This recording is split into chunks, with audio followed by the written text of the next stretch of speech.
Welcome to the Mulligan Menace. Today we got some mono black sacrifice. But first, I'm going to ask that you guys please hit that subscribe button below. I have daily content that I put out, different deck list each day. And if you want to be one of the first ones to see that content and be aware of it and have it in your feed, please hit subscribe. Also, I do appreciate it if you hit the like icon and comment below. It really does help the algorithm for YouTube. Fairly new channel, so we're trying to grow it as much as we can and share these videos with everybody. So appreciate if all you guys could do that for me. Thank you.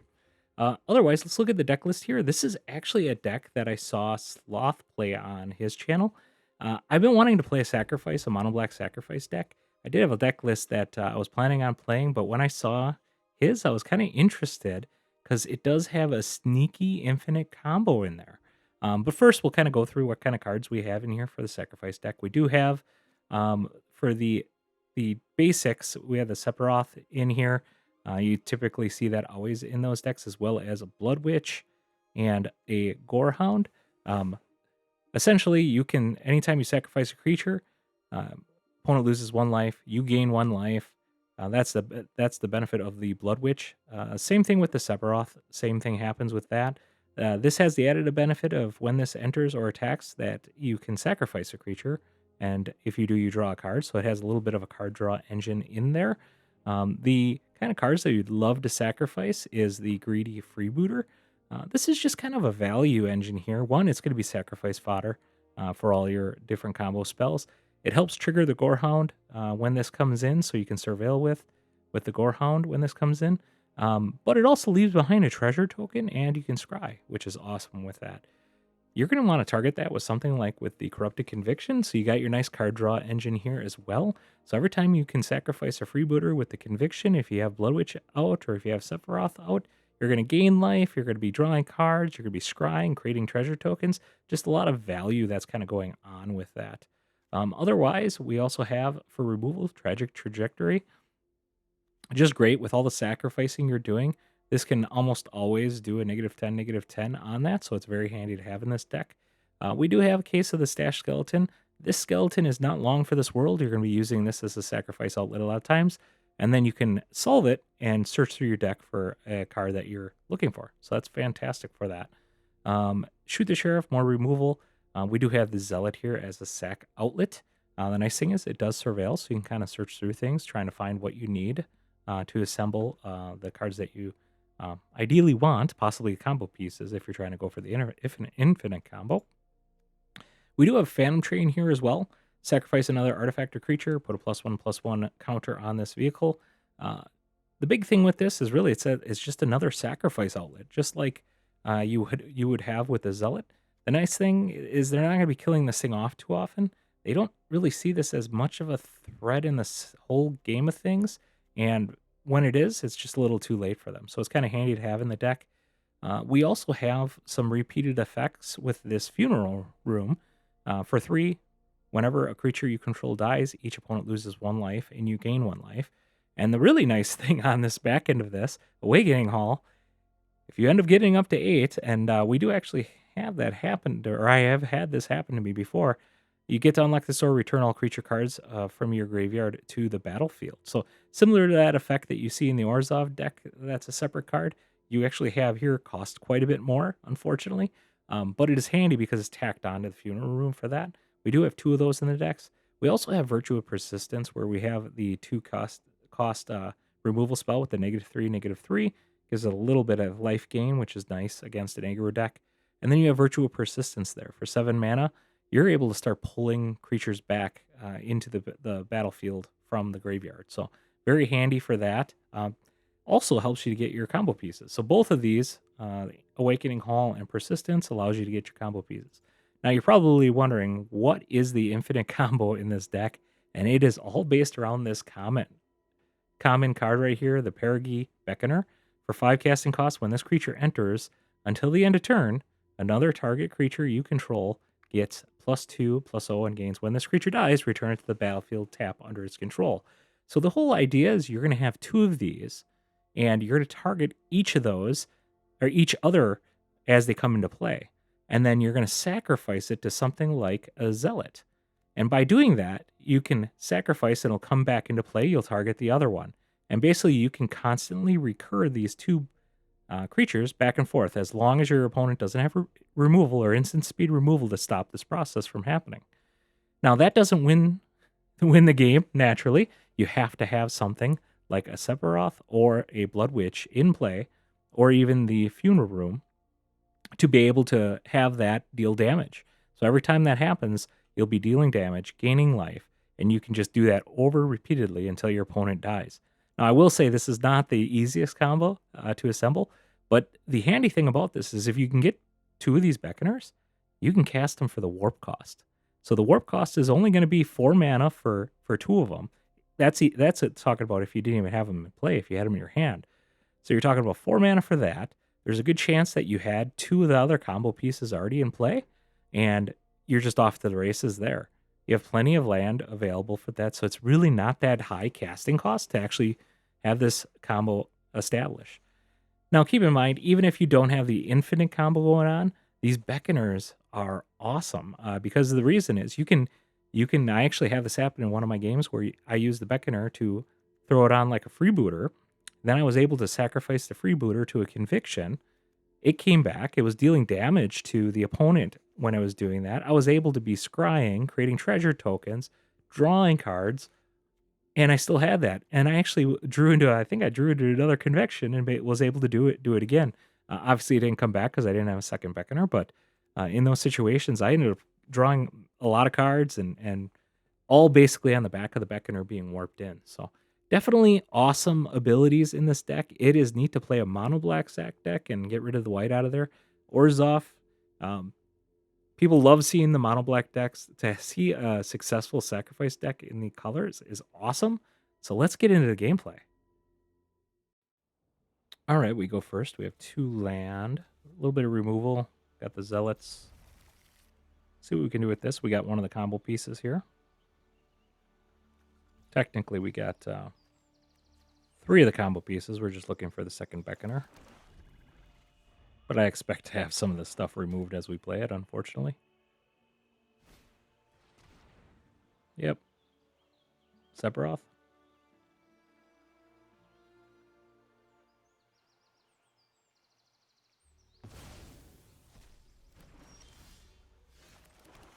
Well, I guess we found a replacement.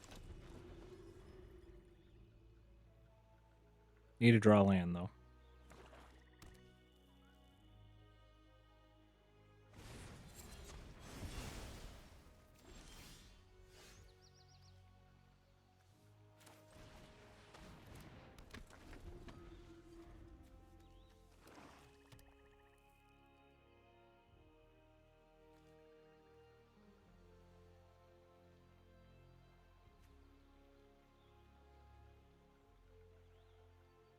We do have the persistence, so once we get the 7 land, we could start calling stuff back we need to for combo pieces, so that's a good thing.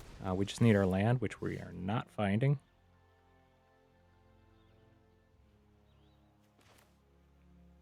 Get this out. Some damage in there.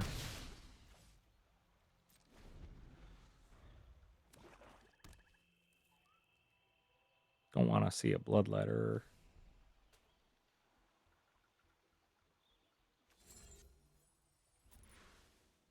Demon's going to be hard enough to deal with next turn. That's fine. They discarded a Bitter Triumph to that. That's good.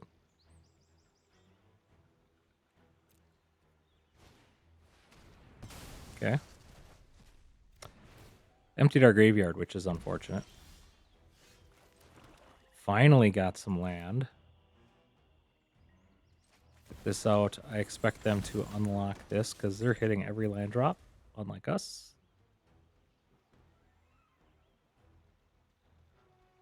They not get land? That'd be pretty amazing.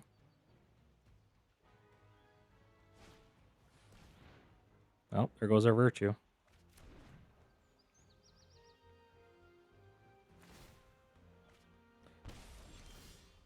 We are 1 combo piece away from winning. And a bunch of land, unfortunately.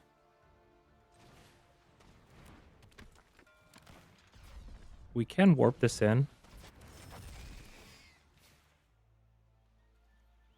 Attack in. Sacrifice that. Get the card draw. Bring it back. Keep that on top.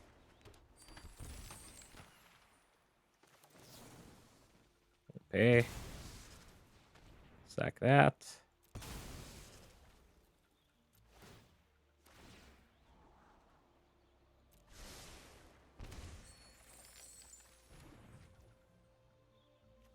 Ooh.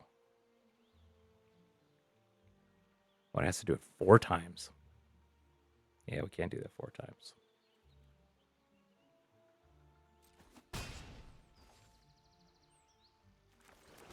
Play your land. It's one way to hit your land drop, doing it that way.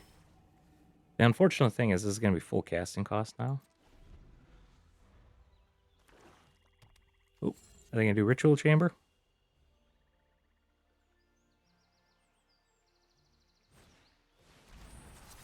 Deadly Cover-Up.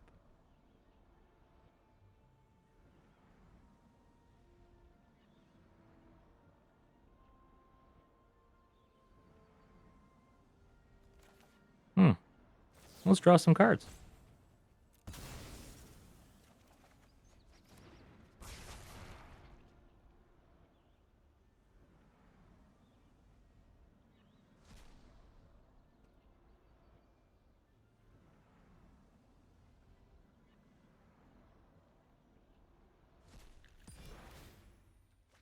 Sephiroth. We only have a freebooter in there? Wow. Let's get that out.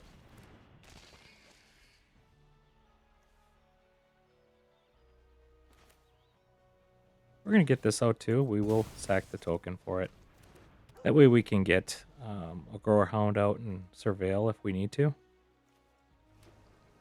It's also a way for us to sneak in damage with this. Okay, there's our demon.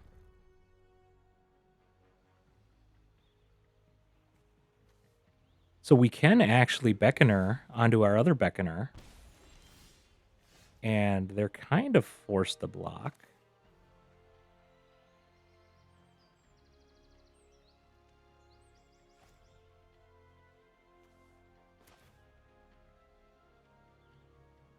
Let's warp this in.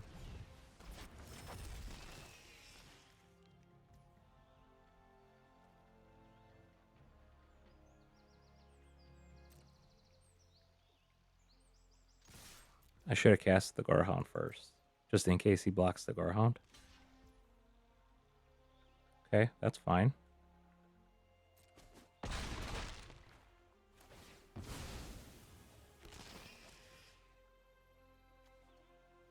So we're going to put that on this Gorehound. We'll cast the other Gorehound.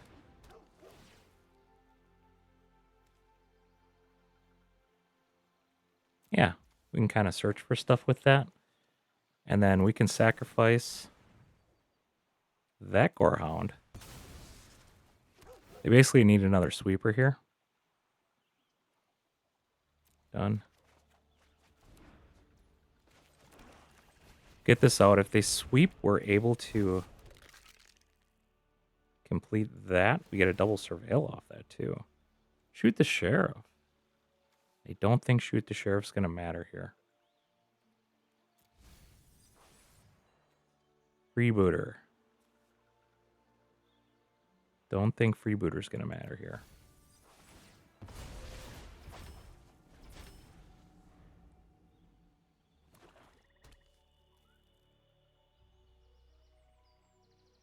It is kind of nice having this back so it can't get destroyed. Okay, Liliana's not going to do anything here. Your corpse will volunteer. Necromancy is a lot like plucking turnips. You were going to do that? Should have kept the 2-1 actually because I could have killed him this turn. And we still have the Beckoner. Yep. GG. All right, opponent goes first. We have 3 there. We do have the case and the corrupted conviction, which is nice. And we have the Umbral Zealots as well. We'll keep this. Hopefully we're not playing against too aggressive. Be nice to drop the stash skeletons, followed up by the Zealot, and then sacrifice the skeletons.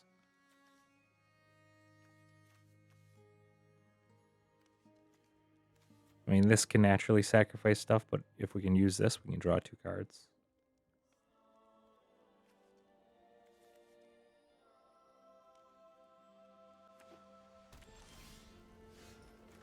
Oh boy.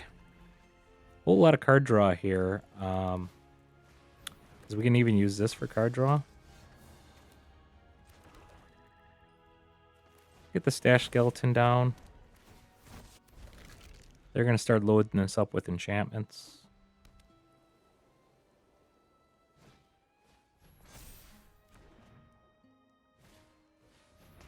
Oh, okay. This is the... We already featured this deck on our channel. It's a pretty fun one.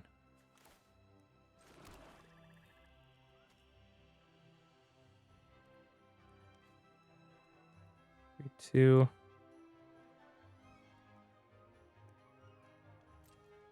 Attack in. We can't block with it anyways. Do we want to just try doing this? See what we draw.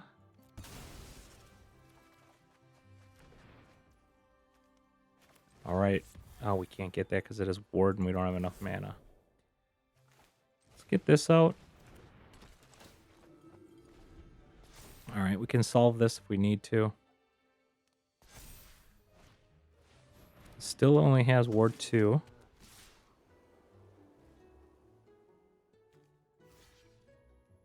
I think we want to get rid of that.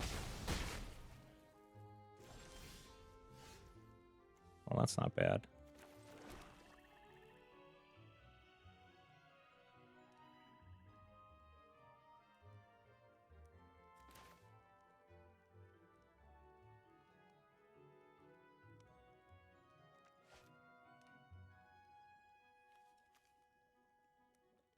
Don't have that many sack outlets here. Well, I think we're going to end up playing this as a land, unfortunately, but we'll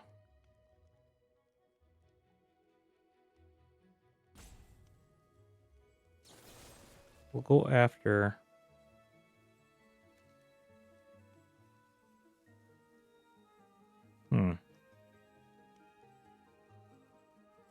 We'll go after this one first, just because we have the mana for the ward. Don't want him to throw another ward effect on it. Okay, this gets double strike. Okay, we can kill this thing now.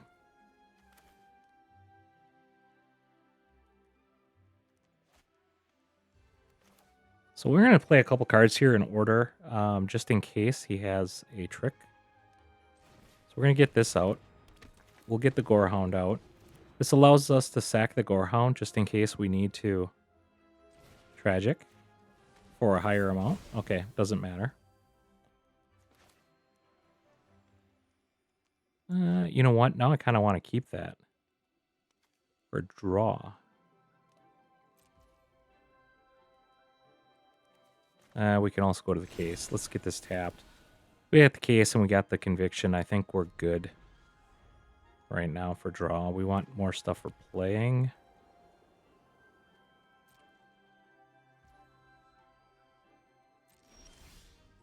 Oh, that's a perfect one for drawing. With the conviction.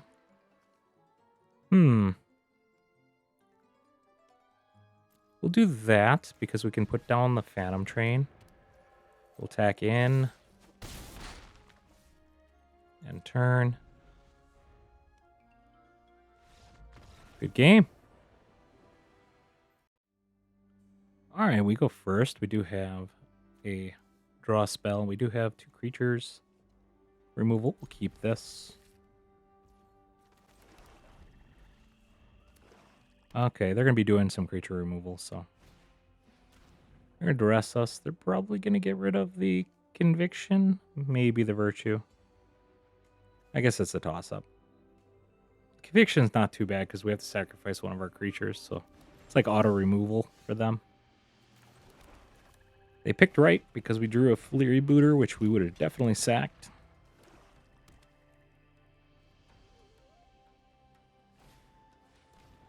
Nah, they're going to get rid of a Virtue anyways.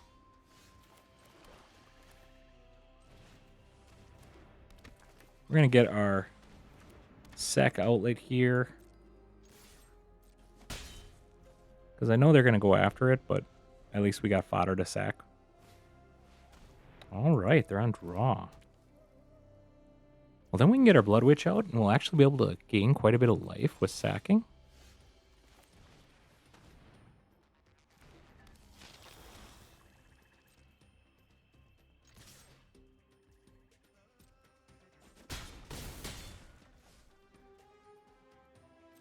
End turn. Okay, they're looking for land and removal.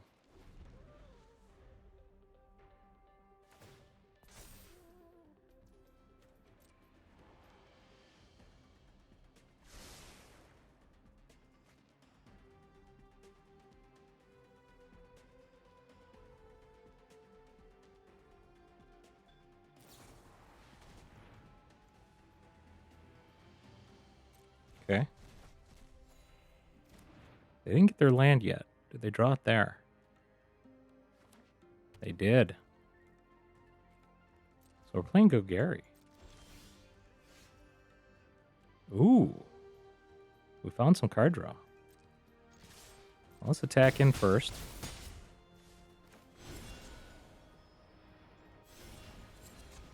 Are going to do that.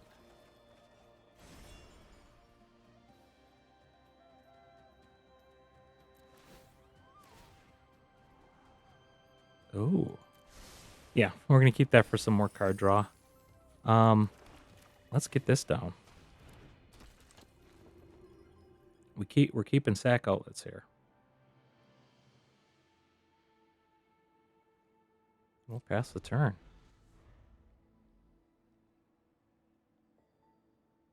Freebooter's going to not be long for this world. So next turn we're going to sacrifice it to draw cards. All right, they're trying to exile it, which means we are going to sacrifice it.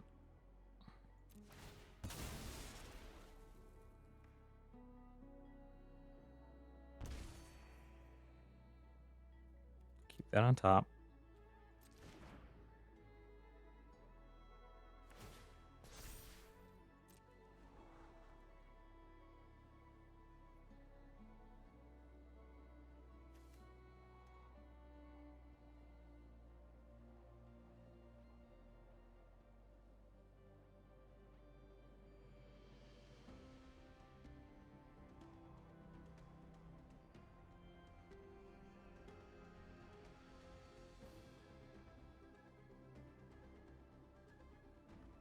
Really deciding whether they want to scry that card or not. They keep it to the top.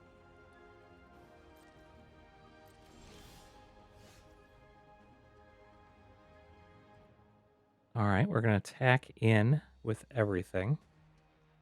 Get that incremental damage here. So that's 5 damage.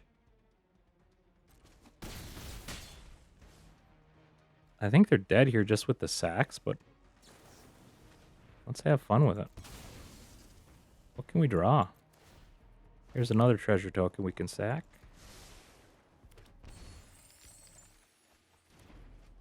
Another creature dies? Okay, so we can only do it when another creature dies.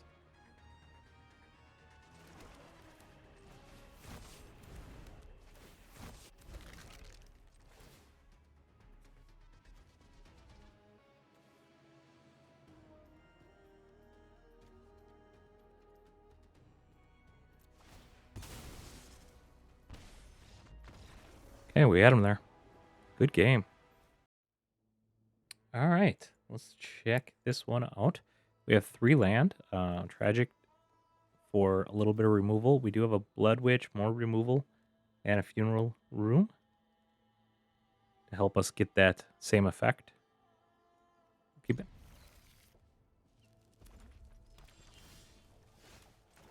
Get our Gorehound down.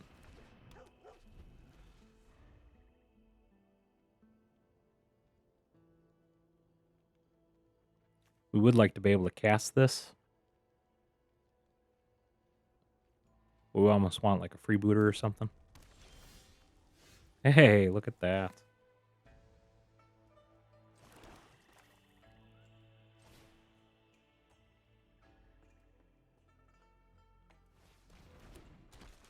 They're sitting on a removal. That's not a bad draw.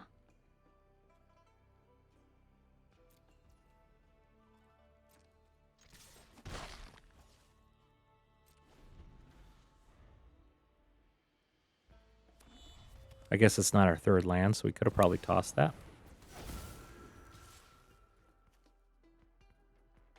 No block. We can get rid of that pretty easily with this. Let's just get this drop for a land. Remove that. Attack him for 2.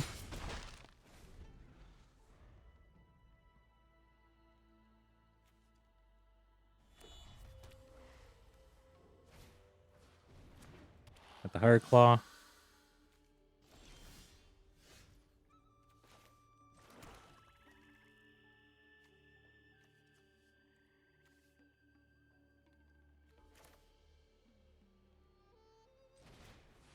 We can get the Zealot down.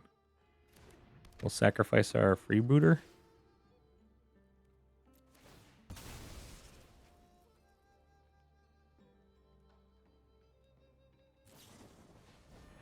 You want to do 3 to that?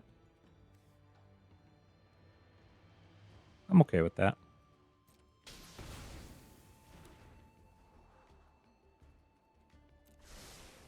Get that one on top.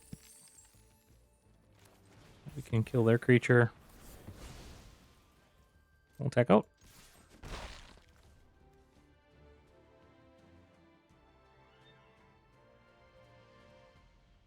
And turn. Kind of want to keep the treasure token around. You got another Hard Claw. They only got 2 more cards in hand.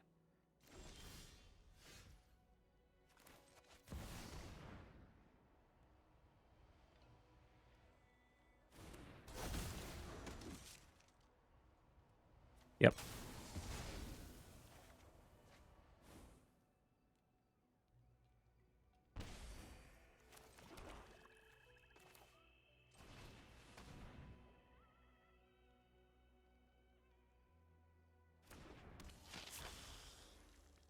Okay. We're just looking for the combo pieces at this point. Otherwise, we'll try to do incremental damage to them.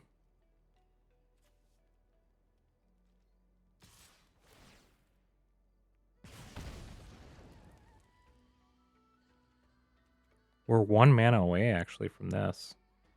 No blocks. Don't want them to pump it. They could just do that pump, but they could have something else in their hand.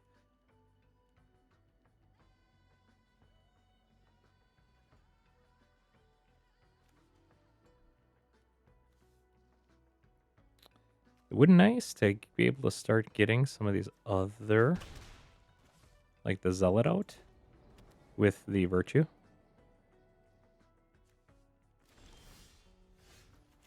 Look at that. Let's get it down.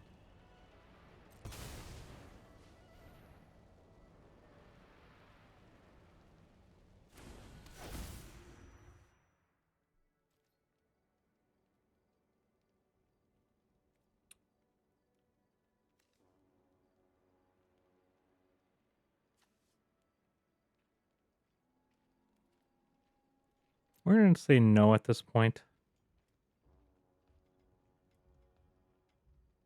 See if they have removal. We'll be able to drop the Funeral Room next turn as well. Okay. He's going to probably kill that Blood Witch.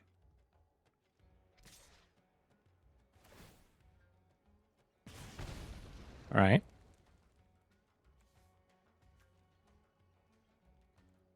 No blocks. I expect a sacrifice, maybe. Pump and a sacrifice.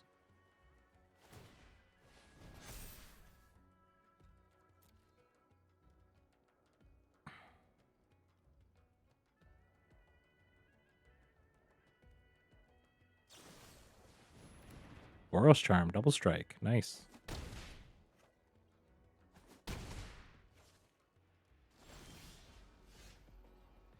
You know, we can go for the Nemesis. That might actually be the play.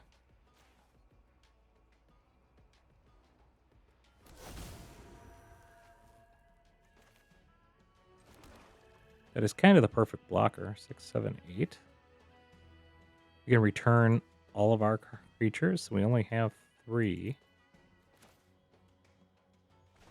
Well, let's start with this. We can always unlock the other door next turn if we want to.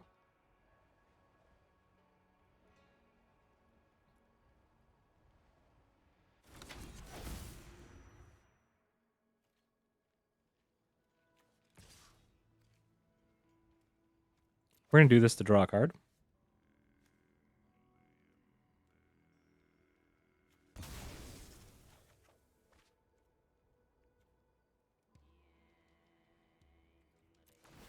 Here we gain a lot of life. They lose life.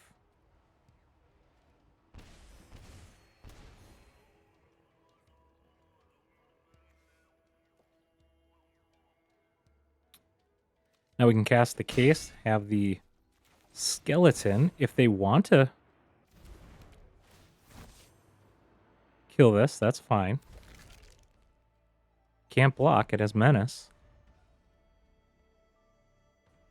I'm okay with them just sacking the firebrand for it.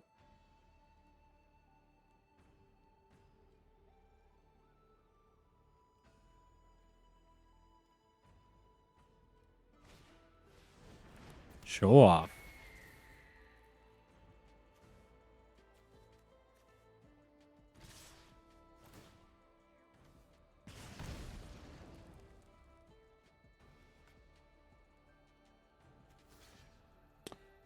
So I can block here. That allows them to do something with their hired claw. Maybe we do it this way. That would just kill their hired claw if I do that. Do that.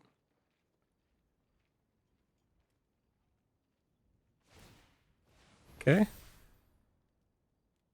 They got something they're casting.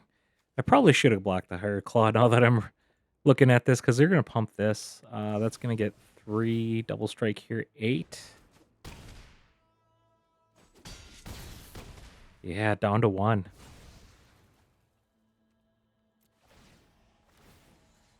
And I think we're going to kill this. Oh, that was only 1 damage. All right, we are going to call one of their creatures.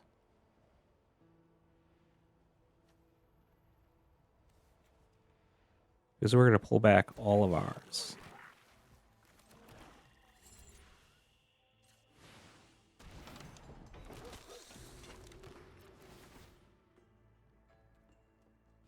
That's one of our cards we're looking for.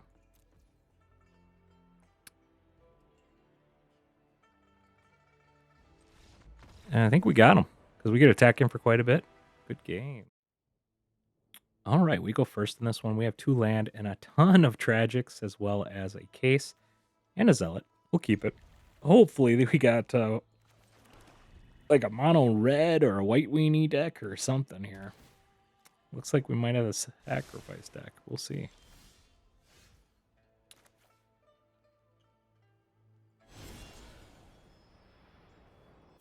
I should have played that land tapped last turn.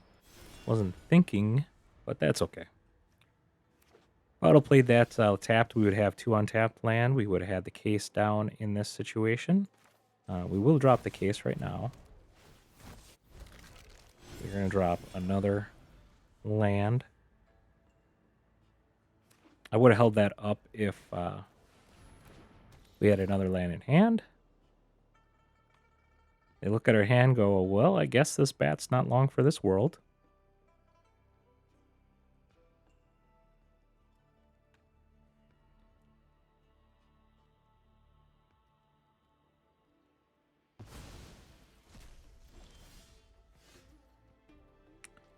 missing our land drops. We'll start with this. Let's get this out there. We can sacrifice our skeleton.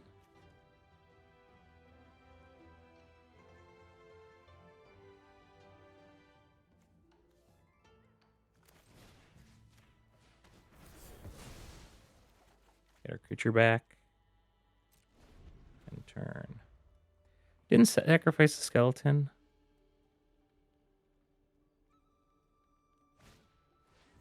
Because I could solve that at the end of the turn. I kind of want to keep it around a little bit so we can do some damage.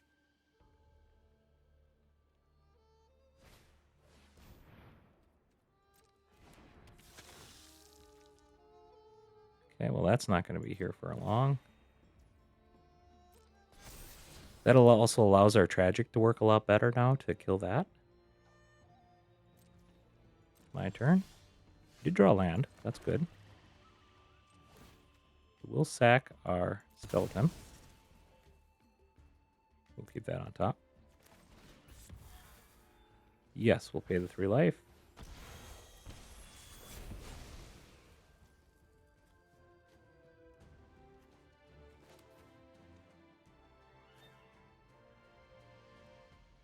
I think we want to get that down for the amount of damage. They didn't cast removal last turn, so I'm kind of thinking that they might not have it in hand, but you never know. They might have just wanted to get that down.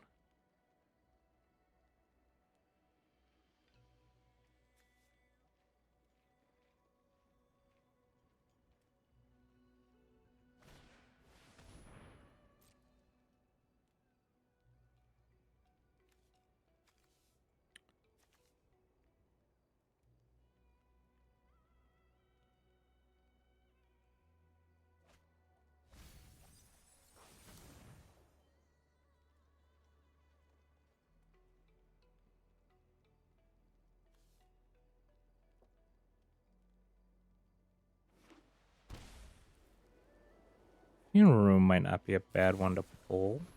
They have a get lost. What are they targeting? Ooh, they don't want me drawn. Okay, they're going to be taking a lot of damage here.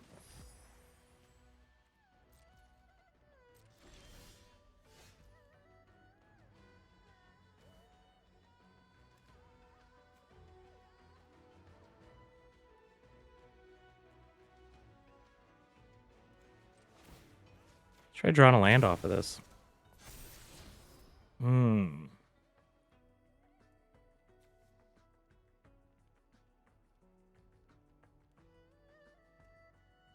might want that for removal. Let's attack in. Let's get Sephiroth down. We will kill that one. We just wanted the card draw.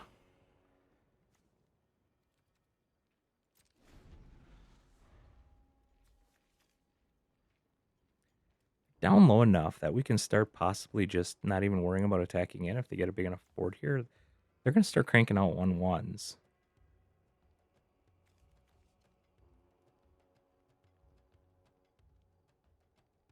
Especially with the life gain. That's going to be a little rough. Split up. They can only get rid of 1.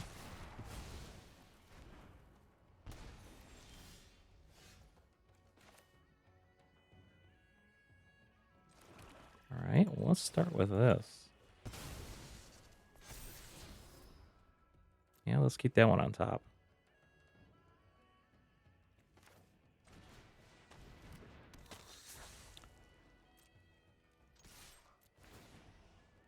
I will. That should double trigger, and good game. All right, let's look at this deck. I actually really enjoyed playing this one. The sacrifice aspect of this deck works fantastic.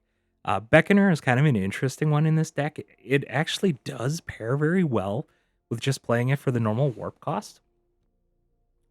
Otherwise, I was not ever in any of the games even close to assembling the infinite combo with this. I guess I was always 1 card off if we were looking at it that way.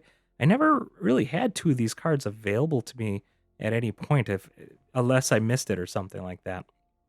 The one card in this whole deck that I kind of question is the Phantom Train. It's it serves a purpose. It allows you to have the sack outlet because there is not a lot of sack outlets here, so you kind of need it. But man, is that kind of a dead card sometimes, especially for 4 mana. That's just kind of rough. So having a sack outlet here is great, but man, it would be nice to have another sack outlet besides this. I'm not sure what's coming in the new set, so maybe there is something. But all in all, this deck really plays well. I actually really like the Funeral Room mixing with the Awakening Hall. I was able to get up to 8 mana fairly reasonable time. I was a little surprised by that, especially because of the treasure tokens that get spawned by the freebooter. So you can get there a little early, which is handy, as long as you can get enough stuff in your graveyard because they're going to be killing stuff off constantly on you. And you're also going to be sacrificing your stuff too. So all in all, I gotta say this deck was pretty fun to play. I would only offer minor tweaks of maybe looking at something to replace the Phantom Train, but I would say it's a fun deck. Oh yeah, I also forgot to mention the City of Mako is actually a really handy card to sacrifice to, like a freebooter, or to sacrifice a freebooter to, and it comes back as a land as well. So awesome deck all in all. Sloth had a fun one that he was playing. I think he said he got this list from somewhere else. So very neat one. And if you could, please hit that subscribe button below. New decks every day. So if you want to see the new deck of the day, please follow by hitting that subscribe button. Hit the like icon and comment below if you like this deck. And have a fantastic day.